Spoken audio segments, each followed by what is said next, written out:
Hello SSC 2026 সালে পরীক্ষার্থীরা কেমন আছো সবাই? আশা করি প্রত্যেকেই ভালো আছো। তো তোমরা জানো যে আমি তোমাদের জন্য বাংলা প্রথম, বাংলা দ্বিতীয়, ইংরেজি প্রথম, ইংরেজি তৃতীয় প্রশ্নগুলা হুবহু ইউটিউব চ্যানেলে রাত 12টা 1 মিনিটে আপলোড করেছি, 12টা 30 মিনিটে ডিলিট করেছি। যারা এই সেই প্রশ্নগুলো বা ভিডিওগুলো দেখে থাকছো তারা কিন্তু 100% কমেন্ট পাইছো। তথ্য ও যোগাযোগ প্রযুক্তির কোশ্চেনটি আউট হয়নি, যার কারণে আমি দিতে পারিনি।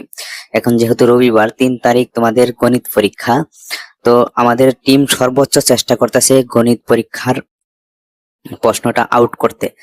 প্রশ্নটা আউট হওয়ার মাত্রই টেলিগ্রাম গ্রুপে দেওয়া হয়, টেলিগ্রাম গ্রুপ থেকে ইমোতে ঢাকা বোর্ডের নোমান স্যার হিস্টোরিতে দিয়ে দেন। তো আমরা তখন সেখান থেকে নিয়ে এসে আমরা রাত 12টা 1 মিনিটে তোমাদেরকে আমরা ভিডিও আপলোড করে দেব। অর্থাৎ শনিবার রাত 12টা 1 মিনিটে গণিত প্রশ্ন 100% কমন 12টা 1 মিনিটে আপলোড করে দেবো, 12টা 30-এ ডিলিট করে দেবো। তো অবশ্যই তার জন্য কিন্তু আমাদের চ্যানেলটি সাবস্ক্রাইব করে নোটিফিকেশন বেল আইকনটি প্রেস করে রাখতে হবে।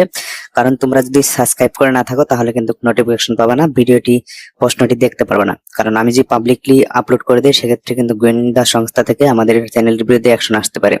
তো তার জন্য আমি শুধুমাত্র আমাদের সাবস্ক্রাইবারদের জন্য ভিডিওটা আপলোড করে দিয়ে থাকবো। তো অবশ্যই চ্যানেলটি সাবস্ক্রাইব করে নোটিফিকেশন বেল আইকনটি প্রেস করে রাখবা, তাহলেই কিন্তু শনিবার রাত 12টা 1 মিনিটে একদম হুবহু বোর্ড কপি কোশ্চেন অরিজিনাল পেয়ে যাবা, যেটা সকালবেলায় 100% কমন আসবে।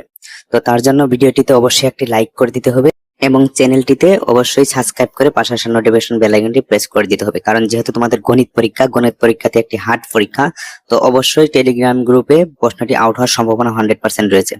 তো আজকের ভিডিওটি এ পর্যন্তই। অবশ্যই ভিডিওটি লাইক দিয়ে রাখবা এবং চ্যানেলটি সাবস্ক্রাইব করে নোটিফিকেশন বেল আইকনটি প্রেস করে দিয়ে রাখবা। আমি পরবর্তীতে জানিয়ে দেব যাদের পরীক্ষা খারাপ হয়েছে তারা কিভাবে বোর্ডের লোকের সাথে কন্টাক্ট করে ইমোতে এসএমএস দিয়ে রেজাল্ট ভালো করে আনতে পারবা। তার জন্য অবশ্যই চ্যানেলটি সাবস্ক্রাইব করে ভিডিওটিতে প্রেসে একটা লাইক দিয়ে রাখা। ধন্যবাদ সকলকে।